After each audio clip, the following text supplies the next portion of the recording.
Ladies and gentlemen, I failed. I lost. And not only did I lose, this is the second time that I have lost in this exact same situation in my chess career.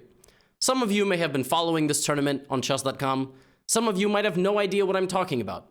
This video is going to be one of the videos that I make like once every 3-4 months, where I deep dive into my own failures. And I show you and expose all of my insecurities as a chess player, my struggles with anxiety in serious competitive events, and I think it's a nice, it's a nice diversification of my content, because some of my content is low elo chess, some of it is covering the top tournaments, some of it is AI chess, and I do have a little bit of a reputation of like bullying or insulting lower rated players, but for the 99% of you that realize that Guess the Elo or me covering low elo chess is more theatrics than it is actual insulting people's intelligence, you know that I'm very open and honest with you about the fact that I also suck at chess. I suck at chess compared to people in my league all the time. And that is what we're going to look at in today's video. And we're going to look at how far away I am from this Grandmaster title. I'm an international master at chess, and that is why I get a constant invitation to the I Am Not a GM Speed Chess Championship. And I was in a final match against Polina Shuvalova, who is an international master from Russia. I think she's 21. She's in her 20s. I don't know if she's 20 or 24 or 22. And she's rated 2,500. So she's already qualified for a Grandmaster ELO, but to become a Grandmaster, you have to have a couple of tournament performances that are called norms. I made a video about this a long time ago. So she's very close. And I got into a final match against her, and I was preparing, and the format of the match is you play 5-minute and 1-second bonus, then you play 3-minute and 1-second bonus, and then you play bullet. And it is no secret, I am a nervous wreck in these tournaments. And so the match got underway, and I just wanted to win a game. I wanted to just get on the board, because my anxiety when I play chess goes through different waves. My first anxiety is I won't even win a game. Like, I'm just completely incapable of winning a chess game at all. So we start the match, and I do manage to win a game. But she was killing me. She was sharper. She was more calm, more poised. This is one of our games from the 5+1 minute segment. And this video is trust me, it's a dramatic video. I played c5, and actually one of the trippiest things about this match is that Polina is a Carl Khan player. She plays Carl Khan with black, so it was going to be a thematic match potentially. I went for c5. She played this, which was actually a surprise because she takes on d5 usually, and she did play that in this match as well. But then she played this trendy line, knight to f3, and and here white is enjoying a very pleasant position with kind of very simple and straightforward development, and I think white is scoring pretty well here nowadays. I didn't know a whole much about this, but if you notice already from the opening, I'm down a lot on time. I'm always down a lot on time in these matches because I am so stressed out. And when you are playing 5-minute with 1-second bonus, you are not really ever in danger of losing on time, which is why I spend so much. When I'm playing some of these games, I stare at the board, but nothing is going on in my head. I'm just so nervous to make a move that, like, I can't bring myself to do something. The best example of this is right here. She played queen to a4. And she's pinning my knight and attacking my pawn. She's not actually attacking my pawn, by the way. Like, she can't, if I castled here and she took, I could like try to trap her queen in the future. Not right away because it's not defended, but I could play bishop b7 and rook a8 and queen c8. Like, I could try to trap her, I could try to trap her queen. Did I say? I don't know. But in this position, I spent 40 seconds on a terrible move. The idea of queen a4 was not just to go this way. It was to go that way. And Polina just transfers her queen and immediately is better. Just like immediately has a nice position here.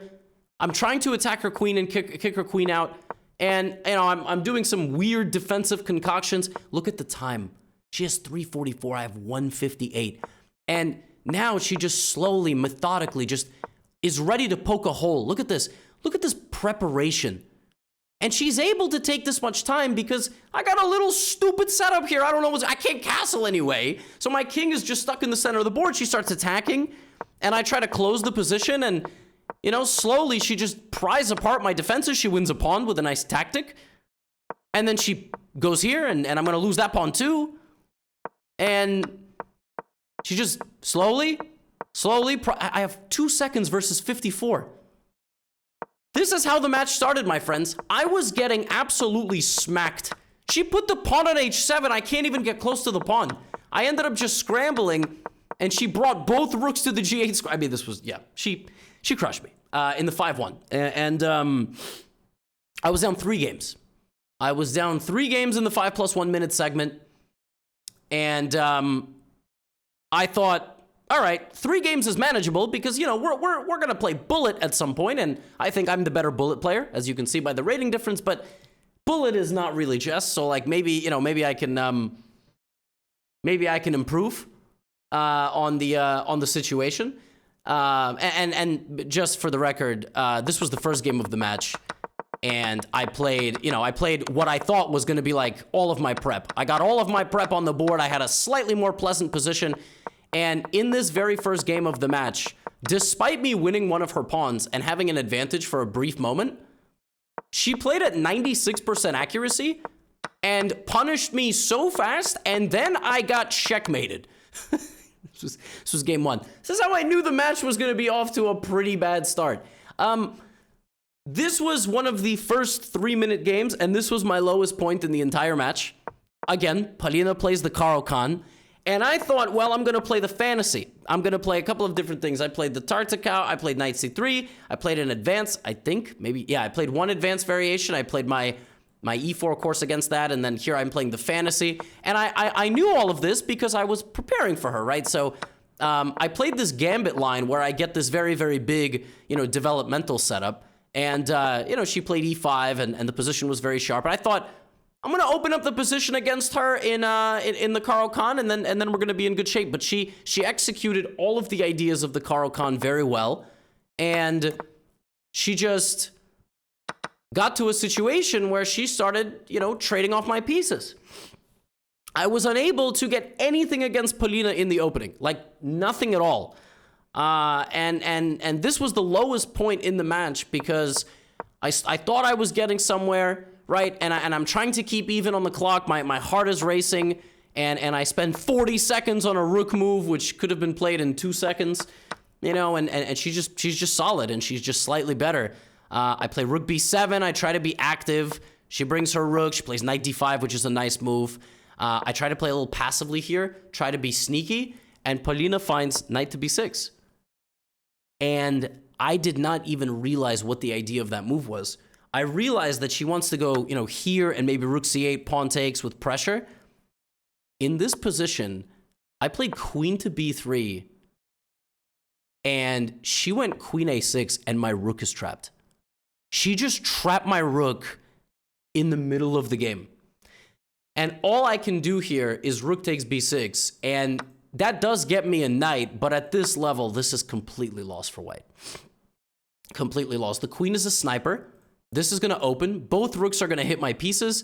And the game ends after queen b6 with me taking, her going here, and now this is just a fork. And the game ends in an extremely disrespectful way. I go to sack my rook, and she doesn't even take. She takes my knight. So now my rook is hanging, and my bishop is hanging, and I just resign because I'm going to lose my bishop. I'm going to be a full piece down. Shouldn't resign here if you're like 1,200. But you should resign if you're 26 and 2,700. My friends, when she won this game, it was 7-2. She was up 5 games. And I just assumed that was the end. So mentally, let me tell you, when you go down 7-2, it's like the realization of your worst nightmares. Because you have to understand, I don't have many issues with mental health. I think my most egregious, I have anxiety and I have, I sometimes get obsessive over negative emotions or thoughts or just a thought creeps in. Like it could be anything. It could be I'm going to fail at something. I'm going to mess something up. I'm going to, something's not going to turn out the way that I want, or I could think about, you know that feeling, think about something you did, like something 12 years ago, you said something to a classmate. You're like, why did I say that? Oh my God. Like things like that. And then I'll obsess. But day to day, I'm generally all right. I think I'm like the average person. But in chess, it's like awful. And everything started coming true. So all of the concerns, all the doubts that I had, and that's not to take anything away from my opponent. This was in conjunction with my opponent playing very well, but I can play better too. Like I don't need to be down a minute, every single game. And for me, all of this goes away when I play bullet chess. For me, 1 minute chess is not just about mouse speed. I don't have time to get anxious. When you have a minute on the clock, you just go. It's all instinct. And that is why I've won the head-to-head portion of the bullet segment against every opponent that I've played, except maybe against Eric Rosen, because he's also like a 2850 level bullet player. When you play bullet, it is just cathartic. Like I don't have time to get nervous. And so I thought, all right, I have a chance to get closer in the bullet. I ended the 3-minute segment down 3 games. So going into the bullet, I'm down 5.5, 2.5. Okay? Or no, not 5.5, 2.5. I'm down 7.5, 4.5. I'm down 3 games. So I have to win at least 3 games in the bullet to tie the match. That's a lot. And I mean, she's not a bad player, right? So it's just going to happen, right? So we start the bullet and we make a couple of draws and time is ticking. I only have about 20 minutes to operate. We start the bullet, I start playing offbeat openings. Like I realized I was not going to beat Polito with main lines because she's a real serious chess player and I'm garbage. So, I start playing some offbeat, really aggressive stuff and, developing my pieces and she blunders actually. She plays in a slightly over provocative way. And all of a sudden I'm in a situation where I'm up a pawn, just a clean pawn, and I haven't lost any time, right? So I play b4. She plays e6. I bring my king, and I take more central space with e5.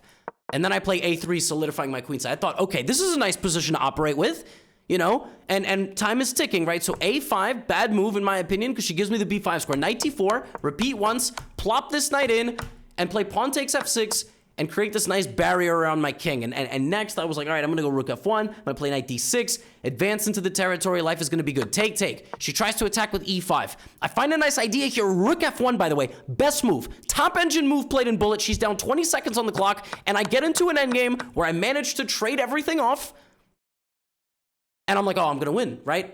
I'm gonna win this easily because I'm gonna bring the knight, I'm gonna bring in my rook and my knight to the center, and she's gonna lose a couple of pawns. I'm gonna win one of her pawns. I play b5. I play b6 check. But now look at her, 3 seconds versus 37. She starts fighting back.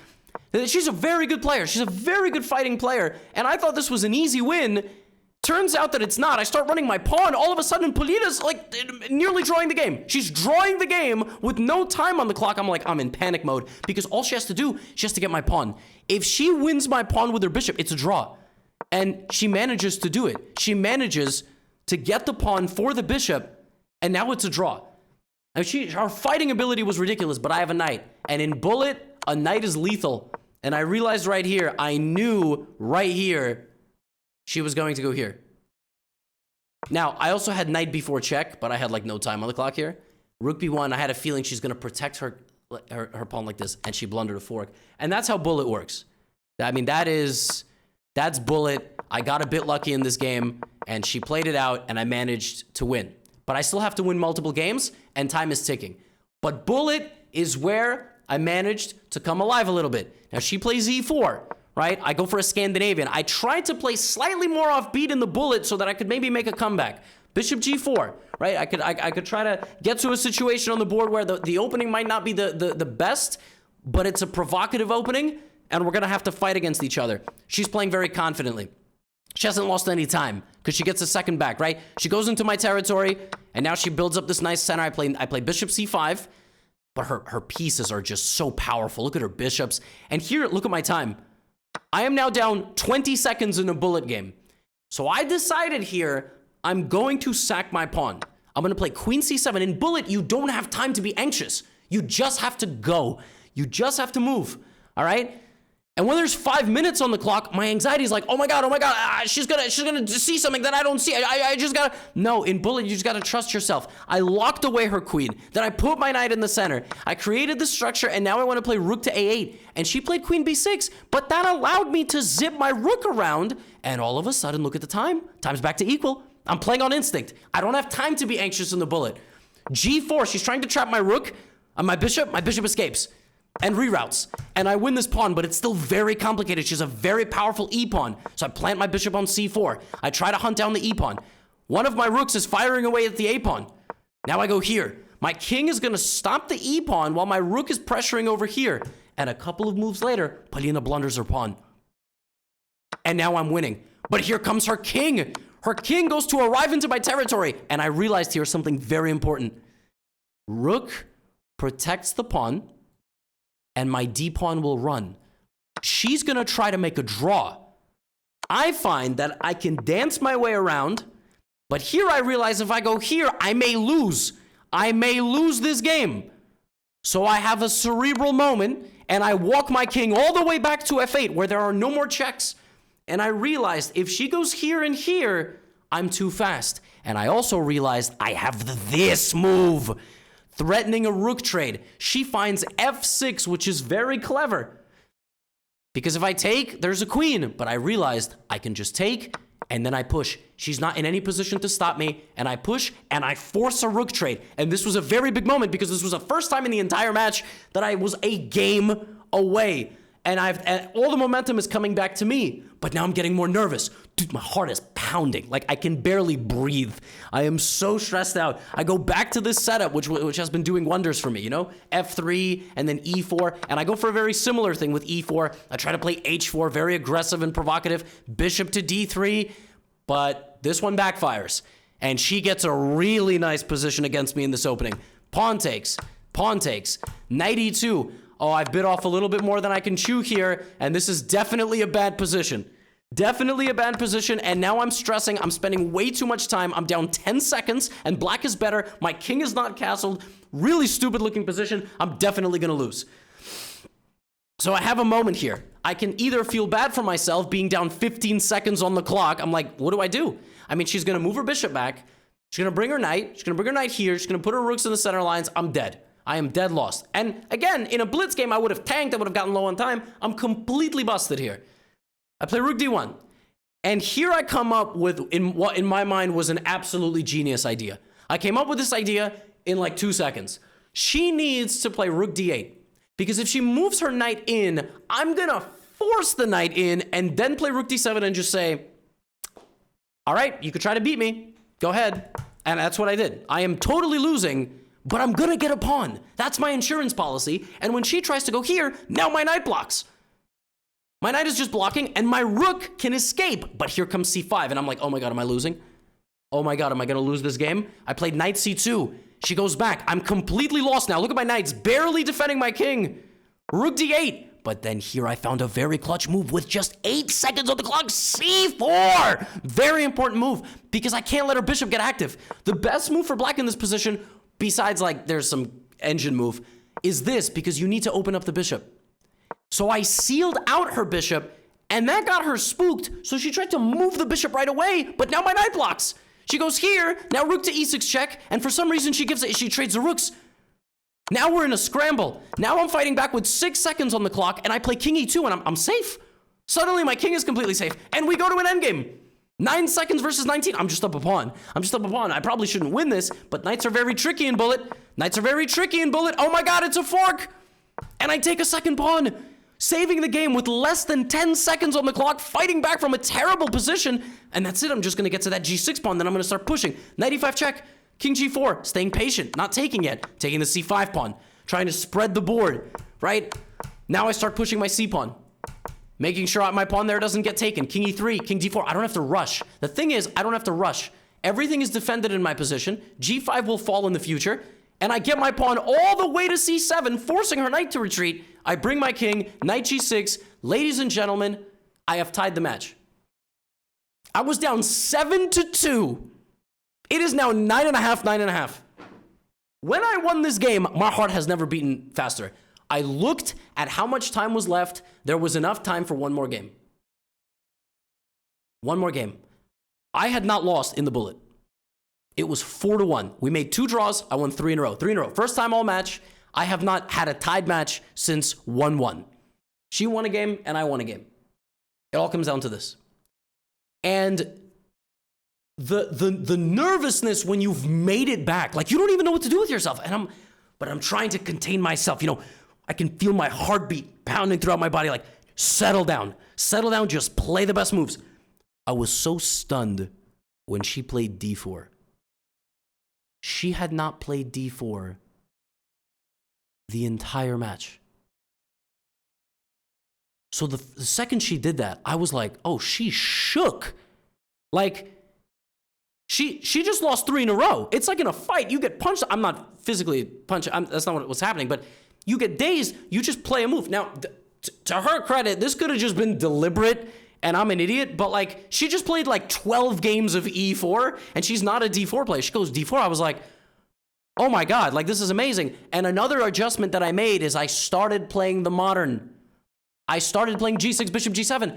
I realized about 60% through the match, I'm not beating her on mainline openings. I can't play Carl Khan against her. I can't play French. She's too well classically trained. I gotta get down and dirty. So I just started playing the modern. I started getting provocative attacking positions, tactical, aggressive positions. And she took such a passive setup. She played Bishop E2 and she played B3. And I was like, I have a great position. And there's a key moment in this game where Black can play E4. And basically, I can push her pieces back behind this E-pawn and start a kingside attack. I can just play H5, H4. And I knew that, but in bullet, you have to make split-second decisions, right? So I played Bishop F5. I thought, I'm going to keep the tension. Like, I'm just going to keep the tension. I'm going to make it difficult for her to make decisions. Rook E1, look, she's down 10 seconds on the clock. I thought, that's it. This is my moment. It's an equal position, but this is my moment. I'm going to play a lot of moves. And she played D5. I thought, oh, great. She's locking the center. I'm going to transfer my pieces out. I'm going to play F5, G5, G, boom. She played Knight D2, which it's in her username. She's not going to just roll over and die. Pawn to B6, pawn to B4, pawn to B6. She takes some center space. I play H5. I play H5 because I want to put my bishop on this diagonal. I want to move my knight out of the way. I want to play F5. Very tense moment. It's a fight happening on all 3 sides of the board. Knight F1, put my bishop on H6. She goes to trade my bishop, which apparently is a blunder because I could have taken and then taken the knight, but I did not feel very comfortable doing that, but I forgot that this pawn is hanging, so it's bullet. I saw that, but I did not see that E4 was hanging. So I went here, traded, she continues to attack. I mean, and she's down 20 seconds. She's down 20 seconds on the clock here. So for a second, I'm like, oh my God, this is exactly where I want her, but I don't want to mess this up. So I move my knight, and I play F5, and this is exactly what you want in a fighting game. Pawn takes, pawn takes. I sacrificed my H-pawn. That was deliberate. I didn't blunder that because I wanted my pawns in the center and I wanted the open lines. And I thought, you know what? If she's going to waste time doing that, God bless. She took a bunch here, which I thought was bad. And I took with my rook. She played A4. I brought my queen. I was like, oh, this is a wrap. I got the queen there, the knights, the pawns in the center. Look at me going E4. But then I realized this is not so simple because if I move my queen, she's going to take on B6. And if my entire queenside falls apart, I'm going to lose. So right here was a sobering moment. I went, wait a minute, I might not be doing that well. Let me just stabilize. And now it's tense in your mind. You're like, I'm down a pawn. Like, you can't win a game down a pawn like this. You got to go for an attack. She plays rook D1. I transfer my knight to the center. At this point, I realize I'm probably worse. And I am. It's +1 because I'm a pawn down. She plays here. I go for the rook. I play rook G5. I don't even know what I'm doing, right? I have no clue. We're down to 15 seconds each. Knight to F4. It starts settling in. I might lose this game. I need to make sure everything is defended. No weaknesses because now the game is getting positional instead of tactical, which suits her. It's easier to play. She blunders bishop B5. She was probably thinking she's getting in with her rook like this, but I'm safe. I'm somehow safe. But she goes knight to E6. And in this position, I have a ridiculous win, which I would have never seen in my life in bullet. It's knight to F3 check. And I tried to get in with both rooks. Didn't see that, not even going to pretend to see that. She plays here. And I realized, wait a minute, she's attacking my rook. She's attacking my rook, but I can take. Because then when she takes, I take, I'm hitting her rook. And I'm like, oh my God, rook D5, I'm going to win. 6 seconds versus 14. Take. Rook B7, my knight is hanging. My rook is hanging. Wait, but I can't move my rook. I can't move my rook. Because if I go here, knight f5, I'm getting mated. Knight f5, I'm getting mated. So I'm like, wait a minute, wait a second. 7 seconds. Both. I get the pawn. She gets my rook. I go here. She gets this. I play knight c4. I don't know what the hell is happening. I have 2 passed pawns. That's all I know. And that seems like a good thing. And we both have 7 seconds. She plays rook to a6. For some reason, I move my king. My king is not going to become a queen if he goes to the back rank. But my king goes all the way to e3. Knight f6. Now here, I probably should have brought my king back, but I blundered. I blundered a fork. I pushed this. I immediately was like, I lost the match. Oh my God, she's going to play knight to d5, but she missed it. She missed it, letting me go f3. Takes. I'm like, oh my God, am I winning? I have no idea. Nobody sees this, right? I don't think, in my mind, I'm like, I might be winning because I'm 2 squares away from queening. I have the knights, I have the pawn. I must be winning. Rook a1. Here I play a stupid move because in bullet, you know, like I move my knight for some reason. I should have obviously just pushed because the pawn is trying to become a queen, not the knight. But I went here and then I pushed and she gave me a check. I thought everything is fine. But then she went here. I blocked and she took my pawn. And I realized that if I take, she's going to take. So I looked at the game clock, how much time was remaining in the match. Could I resign and get a new game before time expired? Like a last shot in basketball. I looked at the game clock. There was 3 seconds left. I had to look back at the board while my time was ticking. And I had to play a move, which is why in this position, I made king e3 in 2 seconds. I didn't have time to go resign and start the game. I thought I was going to lose this game already. Actually, I should have done that. I should have just lost this game on time and then went back. But there was not enough time. There was not enough time to start again. I played this game out. She sacked the rook, very expertly done. She makes the queen first. This is a winning endgame, queen versus 1 pawn. And she gave me a bunch of checks. And in this position, I resigned because she knows how to mate with a king and a queen. And I lost. I lost the match literally at the buzzer. I mean, it could not have gotten any closer. This was an extremely hard-fought final game. I was in no position to ever win it. And she fought to the bitter end. I mean, she was down 20 seconds in this game in a position that she probably did not want.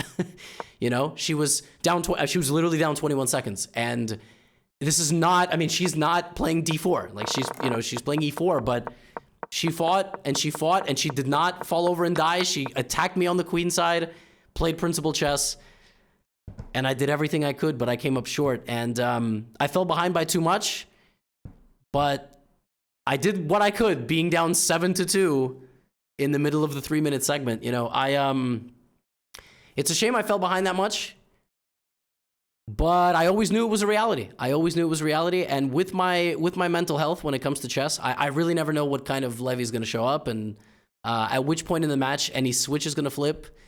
But when it was 7-2, I was like, I don't want to lose by 7 or 8 points. So I'm going to keep fighting, and I almost won, but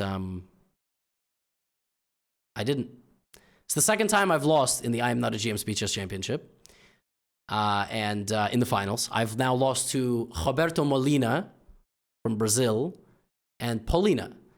So I don't actually think it has anything to do with my chess inabilities. I actually think it's the fact that I'm playing people whose names end in Olina. So as long as I play anybody that's not an Olina in a final, I'll be fine.